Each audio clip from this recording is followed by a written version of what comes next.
Hello there, I'm Paul Burka, Executive Editor of Texas Monthly, and I'm here today with Dave McNeely, longtime Capitol correspondent for the Austin American-Statesman, who has just written a book with Jim Henderson that we have excerpted in our January issue.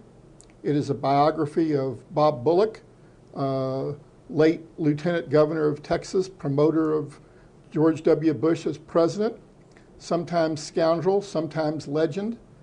And we're really pleased to have that excerpt from the book about Bullock's early years. And so we're going to visit today with Dave about the book. Dave, what gave you an idea to write a book about Bullock? Well, Bullock had become so powerful by virtue of the fact that he had served for 16 years as the state's comptroller and had all those years of having 2,000 plus jobs at his avail.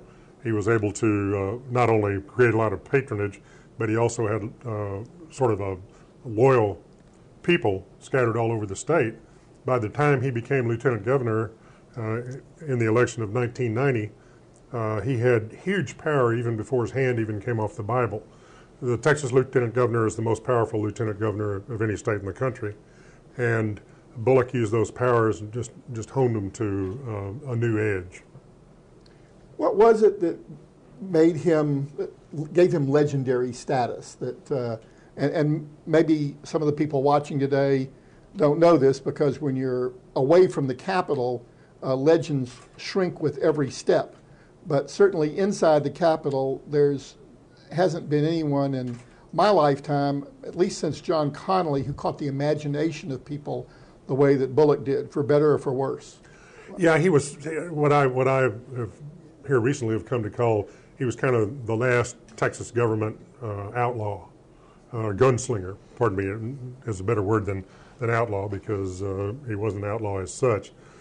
But he was able to, in dealing with people, he could find out what buttons caused them to do things, and he'd push those buttons. Not only push them, he'd stand on them. And he had this legendary temper, which I was the subject of only once, but nonetheless, when it happens, you don't forget it. And when I was talking to state senators who served under Bullock while he was lieutenant governor, everyone that I talked to has a, Bullock losing it with them story. Now, I've heard they say he could strip you naked with his tongue. That's true. Just his words. That's true. And, and that's interesting. He could really dish it out, and he could dish it out without provocation. I've had people who have been the subject of it say it's, it's like it used to be with Sam Rayburn, it's like a storm coming. You just see him getting darker and darker and darker, and then explodes. And he will unleash that. Sometimes it's predictable, but often it was not. Tell us about the Tell us about the excerpt that we ran. I think the two chapters that Texas Monthly ran, one of them has to do with one of the things it involves is Bullock calling his aide, Buck Wood, as aide. I mean, he was chief of his field division during his first year as comptroller in 1975. And he calls him, it's on Thanksgiving. And Wood says, "What's this about?" And turns out Bullock wants him to go get some sage because Bullock is cooking Thanksgiving dinner. And he says, "Bullock, go get it yourself. I've got family over here, and, we're busy, and it's it's middle of the afternoon. Take care of it yourself." And he says, "Well, I can't." Turns out that he's cooking Thanksgiving dinner for both his wife and his ex-wife at the same time, and neither one of them knows that it's happening with the other. Separate meals? Separate meals. Completely separate meals, separate houses. Then there's also one of the chapters that was chosen was the one where I think it's called something like Women, Guns, Airplanes, and Whiskey, or something like that. It was about a period during the late 70s when Bullock was flying around the country in a state plane, and would go to places like New Orleans and Denver and others, ostensibly to get advice on the best way to collect taxes, which in some cases they would actually get, but they became sort of aerial parties with a lot of women and a lot of whiskey, and some of the women didn't show up on the flight logs. And one of the local paper that was still around at that time, the Austin Citizen, did a big expose on it. So those were the two chapters that Monthly chose to deal with. Well, the thing that always struck me about Bullock was that on the one hand, he could be this complete rogue, and on the other, he could be charming, and yet there was this third version that was this gifted public policy maker that really is what everybody, I guess, in the end, was willing to forgive the other two versions of Bullock for. Molly Ivins told me, said, Bullock may have been the smartest man that she ever knew. And she quickly added, not the wisest. Bullock, he lived his life, as his former son-in-law said, no borders, no fear. I mean, both his personal and his public life, he just didn't put any parameters on what he was liable to do. Matthew Dowd, who worked with him in his 1994 campaign, maybe 1990 as well, the pollster who now has worked for George Bush, said that he thinks Bullock lived his life intuitively, that he would think of whatever was happening at the moment and just react the way that he best thought he should at that time, that he didn't think it through, made decisions on horseback. But he understood both policy at a deeper level than often anybody in the room, but also the politics of the policy. Sort of like John Sharp, who was his successor as comptroller, was also an expert at that, not knowing just what ought to be done, but also why people ought to do it and how you can get them to do it. Well, I've certainly been around Bullock when he was mad at me, and it's not something you want to be in that position very often. But I wrote something uncomplimentary about him once, and I was sure I was going to hear something. But at the very end of it, I said that he ended every session of the Senate with, God bless Texas. And he actually called up and said he was so glad that somebody had written that. And because he was a real Texan, for better or for worse. And I think it surprised me because when I got the call from Bullock, I thought, uh-oh. But he was happy that people recognized how much he loved Texas. Well, the excerpts that are in Texas Monthly are from the 70s, from his life in the 70s when he was, drinking a quart of Old Charter a day and often more, and you might be as liable to find him drinking a Budweiser at 7:30 in the morning as coffee. And it was a time of excess. And then finally his friends performed an intervention on him, and he went to what he called drunk school in 1981.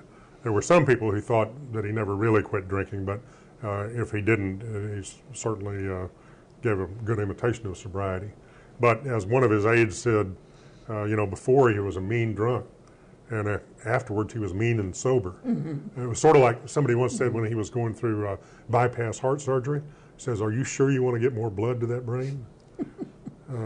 He was he was kind of the last of the governmental gunslingers. LBJ was his hero. Mm-hmm. He kept a picture of LBJ in his office, and as a matter of fact, Lyndon Johnson used to stay at the house in which Bullock grew up in Hillsborough when he was campaigning for the U.S. Senate in 1948. He wanted to be governor. I think he actually announced once. He announced twice. Twice? He announced twice, and he hinted at it more often than that. What did you learn about the relationship with Bush? The relationship with Bush is almost kind of like a mirror opposite of his relationship with Ann Richards. Though he and Ann Richards and George Bush were the only two governors for which Bob Bullock was the lieutenant governor. Ann Richards and Bullock used to be drinking buddies. They'd gone to the Democratic National Convention in 1980 together in New York and never entered the convention hall. They were out partying around and all that sort of thing. After she returned from that was when she dried out, and she was later part of the effort to get him to dry out. But since Bullock had always wanted to be governor, when she finally won the job in the 1990 election, there were some people, including Molly Ivins, who was close to both of them, who thought he was, basically was just kind of jealous of Ann, that she'd gotten the job he'd always wanted. There were other explanations as well. One was that Ann was very kind of detail-oriented and was, into everything. And Bullock thought the lieutenant governor, who more or less handled budgetary matters and that sort of thing and all the legislation, as the presiding officer of the Senate, ought to be the person that was dotting the I's and crossing the T's and doing all that, and then the governor ought to be out clipping ribbons and making broad pronouncements. But Ann was getting involved in things, and then she also, Bullock, as you know, had this enormous penchant for collecting gossip and for collecting information. Well, sometimes he didn't ask for it nicely. Sometimes he, could demand it, and Ann Richards and her staff decided, we're not going to honor that kind of nasty behavior by catering to it. And so they didn't feed that hungry maw of information that Bullock wanted to have filled. And the result was he sort of stayed angry with her for much of the time that she was governor. Then when Bush came in, Bush had 3 or 4 things that, major things that he sort of wanted to take credit for accomplishing because he wanted to run for president. And he he did a couple, 3 things. One is he worked with the notoriety and the popularity that he had as a first son, as a former head of the Texas Rangers baseball team, that sort of thing. Used his personality. He would pop into offices down in the underground, into legislative offices, and have his picture taken with people, and people were just kind of awed, and they'd meet him and so on. But the fact of that was that he created a lot of camaraderie and good feeling toward him inside the building. And there was a kind of a chauvinistic feeling, even among the Democrats, that if we're going to have someone, if a Republican's going to be elected president, which a Republican probably will, we'd just as soon have somebody, we'd rather have somebody from Texas than from somewhere else. Did you feel that was crucial to Bush's success? Yes, I think it was critical to his success, and I think Bush's people also felt it was critical to his success. It was a mutual use society in a way, both for Bullock and for Pete Laney. They were Democrats, and when they were elected, they had Democratic institutions. But the House and the Senate were trending Republican, and the result of that was that it didn't hurt for them to have good relations with the ostensible head of the Republican Party. By the same token, Bush knew that if he was going to get anything passed, he had to have their acquiescence, if not cooperation, and so he needed to have them in order to get anything done. Let me ask you one more thing. What do you think his legacy is? Will he be remembered? Or will he be a footnote? He does have a real big building. He does, the Bob Bullock History Museum of Texas history. He did that, right? That was his idea, and he was the ramrod behind it, and he had his picture taken in the sort of the pit that they dug out for it when it was dedicated, and it still bears his name, which I hope will sell a lot of books. But Bob Bullock will be remembered for one reason, I think, outside of Texas, is because he was the sort of bipartisan enabler for George W. Bush. He was the talisman that Bush showed around the country to say that he could have a bipartisan administration and demeanor in Washington, which turned out to not be true. Right. Well, Dave, thank you very much. Thank you, Paul. And I wish you great success, and great success for the book, which is called Bob Bullock, God Bless Texas. Thank you. That's right. It's out from the University of Texas Press, where you can order it online if you want it. Right. We'll be out in February. Thank you.